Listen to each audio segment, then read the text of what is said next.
Good evening, and welcome to another edition of the McGraw Report. I'm Harry McGraw, your host, and today we have another exciting guest on our show from the Republican Party. The former Republican candidate for Congress, Mr. Paul McKinnley, is here on our show, and we're here talking about some of this senseless police brutality that we're seeing all across the country against black men today. We want to address this excessive force that we're seeing all across the country here on the McGraw Report. We want to talk about it. And, you know, Paul is an outspoken advocate here in the city of Chicago, and he's been all up and down the state trying to wake people up to what's going on. And he's here to talk to you, Chicago. So give him a call, 312-738-1060. Now, I first want to say thank you, Paul, for coming on the show. Thank you. I know you're a busy guy, and I am so honored to have you. You've been in and around the city for many years doing what you do, my brother, and I'm just so proud of the ability that you have to galvanize people and get them to wake up.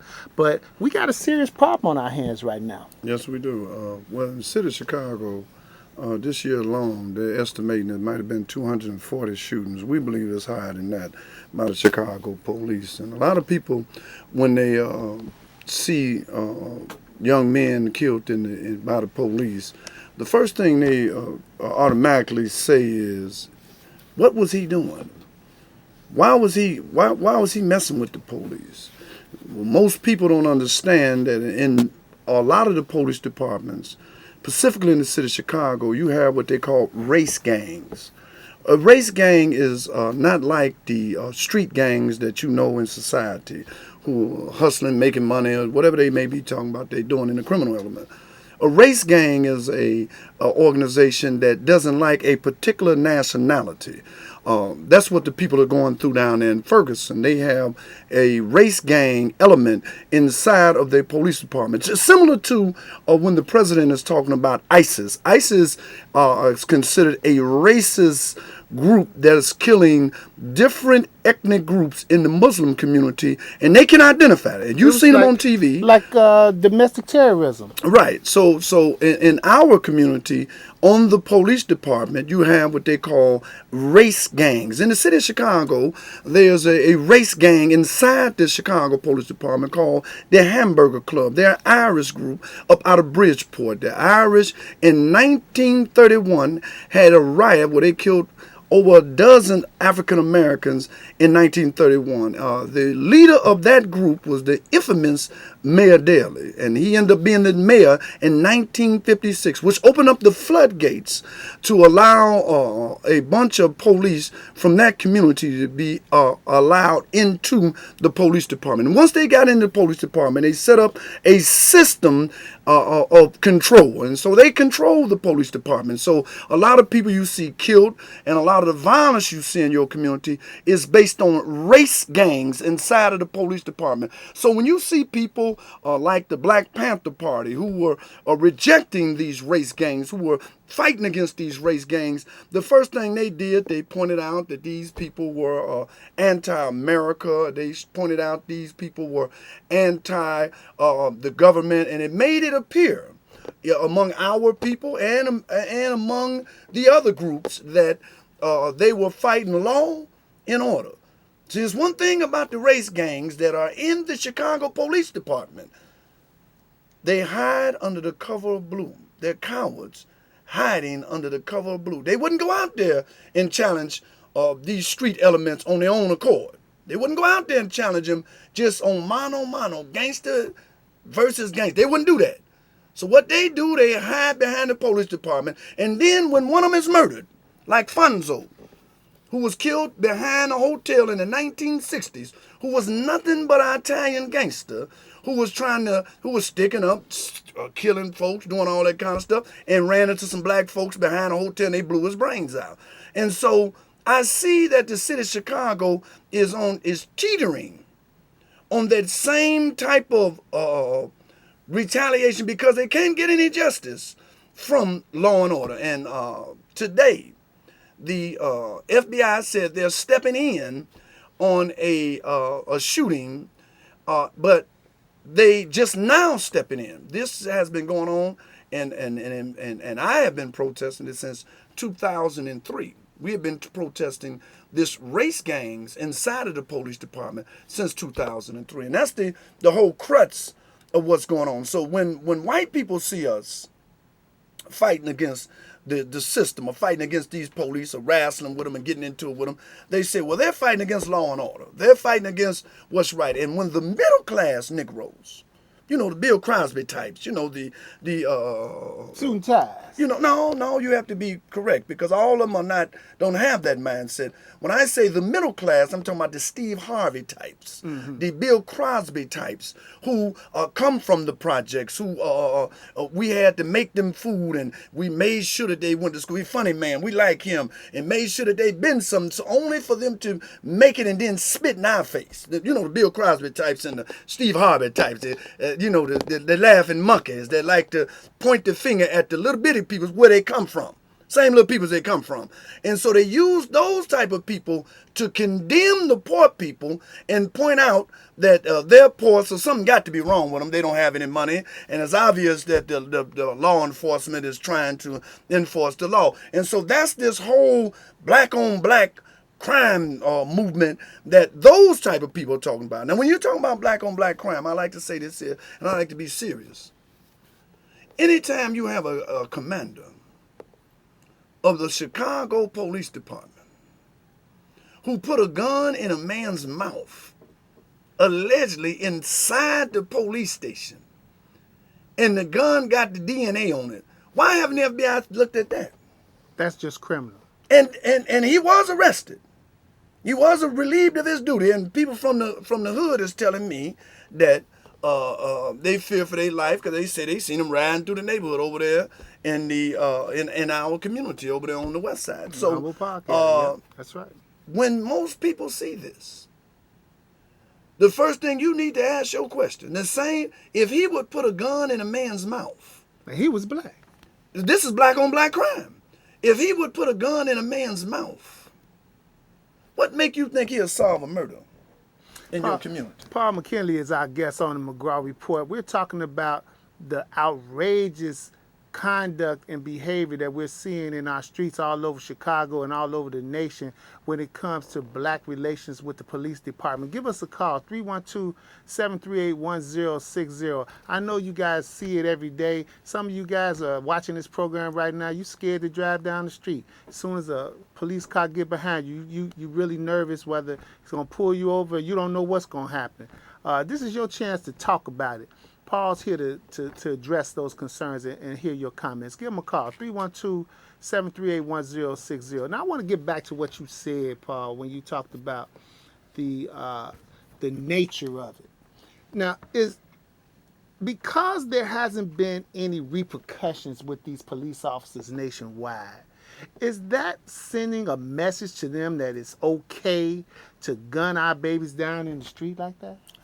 Well, the president sent Eric Holden to Ferguson, and Eric Holden, The Attorney General is of the United States. watching the whole investigation. Now, this is the same U.S. attorney that watched the Trayvon Martin case, and nothing happened. No justice happened. And what ended up happening was that no federal charges was ever brought against Zimmerman. Now, I would like the audience to know that with the Rodney King case, the original police was found not guilty in the state court, but the U.S. attorney took them to trial in federal court, and they was found guilty. So Zimmerman could have been took back to trial by Eric Holden. So it's something to watch with Eric Holden. Now, Eric Holden went down there. Now, we don't know if he went down there to calm the people down or to seek justice for the people and to investigate these race gangs inside of Ferguson. I went to Ferguson. I talked to the people down there. And a lot of them explained to me that it is one of the most racist police departments in the nation. I said, no, it's not. They argued me back. I said, no, it's not. The most racist police department in the nation is in Chicago, which we call Northern Mississippi. I believe you have some calls. Yeah, we're going to take a few callers, Paul. That's some deep stuff. And we want to hear from you, Chicago. Give them a call, 312-738-1060. Paul McKinnley is here, and we're going to put it right there on the line. We're going to do a two-part series on this. We got a call on the line. Caller, go ahead. Yeah, good evening, gentlemen. Good evening. How you doing? Good, good. I want to make 3 points. One about Bill Cosby, 2 about the police, and then I want to ask Paul a question directly based on some of the stuff he did in the past. Now, in terms of Bill Cosby has given millions of dollars. He's put dozens of black people through college. He's given millions of dollars in scholarships. So if he wants to criticize us, I'm okay with that. And I think that he's earned the right and he's paid for the right to criticize us. So I'm okay with Bill Cosby doing that. Number 2, in terms of this cop over on the west side. Now, I'm just going to say this, all right? If I'm on the jury, then he gets a pass. The way things are in our community, we need dirty, hairy cops. We need whatever it takes just to try and stem some of the violence. What is today? Today is what, Wednesday? So between now and Monday morning, about 30, 40 people going to get shot? So if there's any kind of deterrence, if it's an off-the-book deterrent, hey, I'm all for it at this point in a limited degree, because here in Chicago, they got a system. Again, before you cut me off, I just want to ask Paul one question. Here in Chicago, we have a system when it comes to police brutality.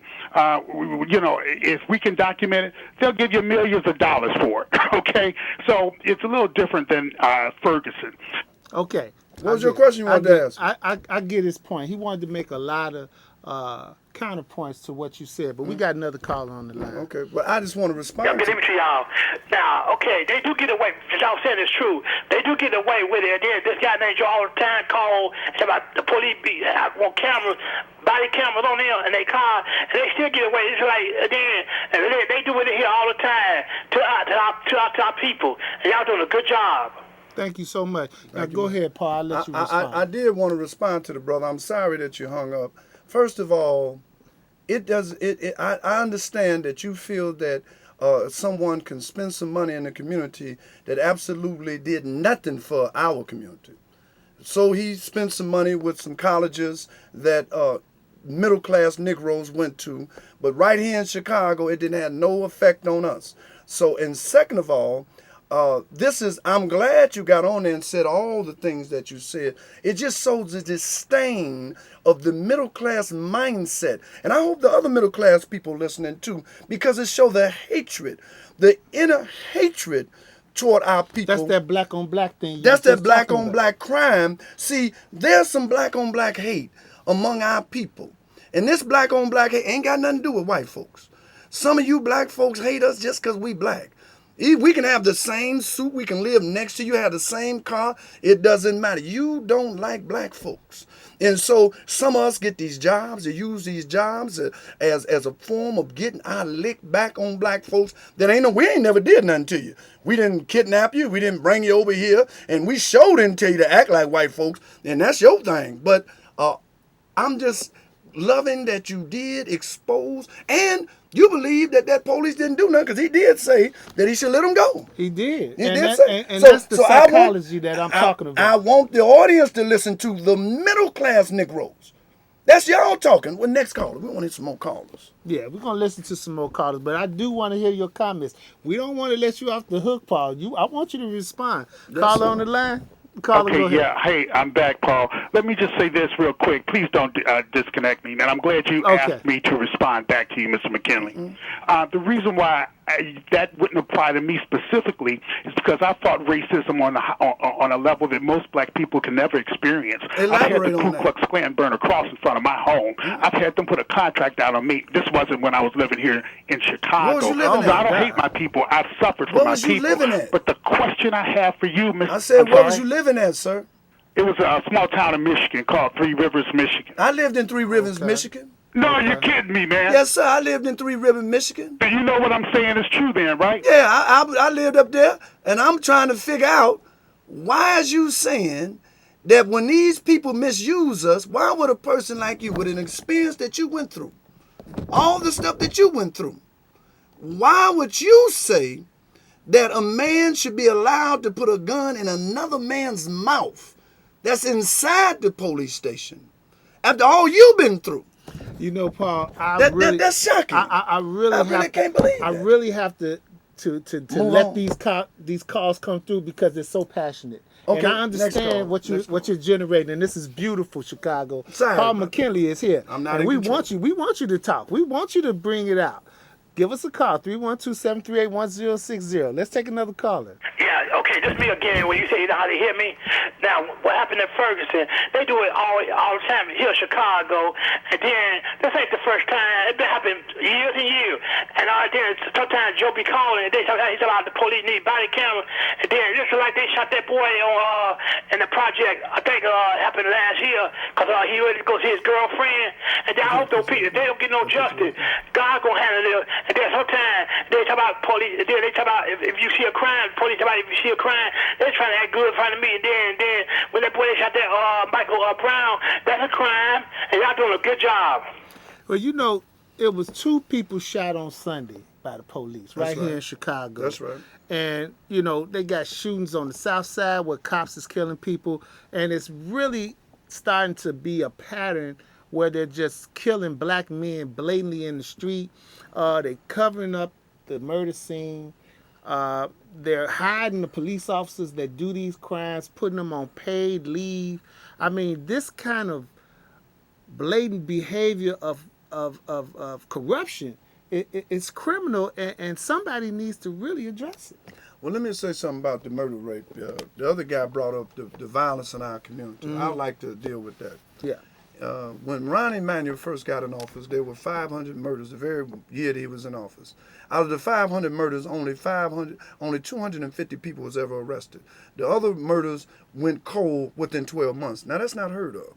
They don't allow murders like that to go cold. That means they're not investigating them. The next 500 murders the next year. And it was another foursome the year after that. So 3 years, they done had at least 250 murders that had not been investigated. So out of 3 times 250 is 750. So that's 750 cold cases. Now, if you got a police department, and I want you, audience, to hear this, because I want you to understand what's going on in your community. If you got a police department killing black folks, allowing folks to sell dope in front of your house, then when you call the police, they tell the people that's selling the dope and they knock your windows out your cars. And you know I'm not lying about this. Your audience, you folks that are living in that own this property, you know I'm not lying about this. There's no way that somebody can stand on the corner and sell dope and then nobody on the block tell on them. Everybody is scared to snitch.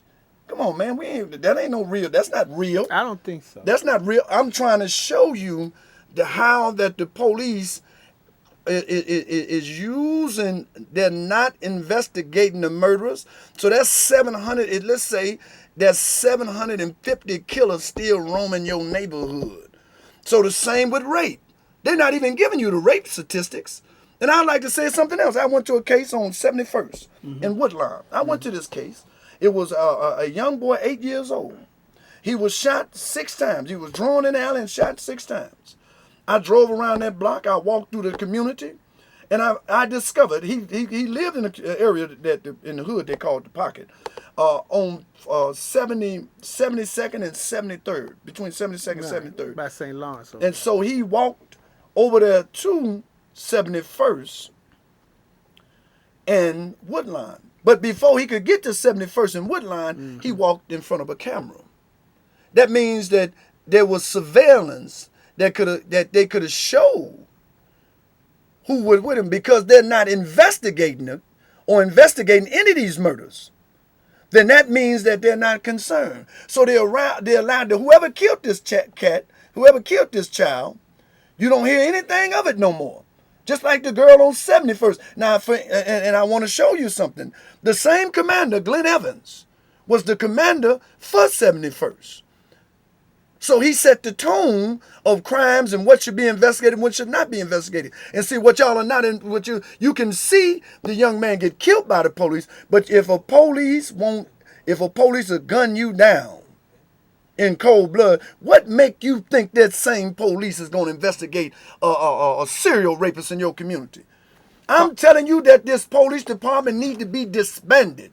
And they need to go through there with a fine-tooth comb and investigate all these police. Because you have narco-terrorists. You have Latin narco-terrorists on the police department who make sure that they warn the Mexicans and make sure that they haven't had one Mexican drug cartel busted in this city. But every black gang or organization or whatever you want to call it has been arrested, but they haven't busted one big one in the black. That means that they are complicit with these organizations, allowing them to make money. So you can't tell me that this police department, which is riddled with organized crime figures that ties back to the hamburger gang in Bridgeport, not Italians, Irish. Right. We're going to take another caller, Paul. Caller, go ahead. You talking to me? Yes. Yes. I like the topic you all are talking about policing in the black community. But I think that while we're shining light on these rogue cops, we also need to shine light on the commander who chooses these officers and promote them, and the mayor who supports these kind of things that's going on in our community. And I think it's geared at gentrifying our neighborhoods, scaring the people in our neighborhoods, to chase people out of the city. So certain white folks or these Jewish groups can come in and take the land in our community. Well, I agree with that. I think there is a bigger plan to it. And I thank you so much, caller, for that call. I want to let Paul comment on that last call, and then we're going to take a short break and come back on the bottom of the hour. We're going to talk more about this subject. Go ahead, Paul. If you live in a community, you own property in a community, and all you see is murder, bodies in the alley, folks selling dope on your block, rapists running around here raping little kids, boys and girls. Remember, some of these boys been raped too. That's why they acting the way they acting. And you see all this stuff going on. Well, my God, why would you want to live in a community with all this violence? And you look at the newspaper, and it's always Inglewood, Roseland, Lawndale, South Shore. Same communities. Same communities. That means that these police are not investigating these crimes. And when you vote for these aldermen, which a lot of these aldermen don't even live in our neighborhoods, y'all do know that. The aldermen, the Negro preachers, there's a difference between a Negro preacher and a preacher that loves God. He lives in your neighborhood. But a lot of these preachers don't live in your neighborhood. They live in the suburbs, in the middle class. They have escaped us. They've run and lived somewhere else. And we're still in our communities trying to hold the fort down, trying to hold down our community and prime land. Inglewood, Lawndale, Roseland, Austin, South Shore. Prime land. That's prime real estate, and you own that real estate, and they're allowing this chaos to happen in your community. That's why we're trying to organize a massive demonstration. And that's what we're going to talk about in the second half of the show, Chicago. We want you to tune in. Paul McKinnley is our guest. I'm so happy to have him.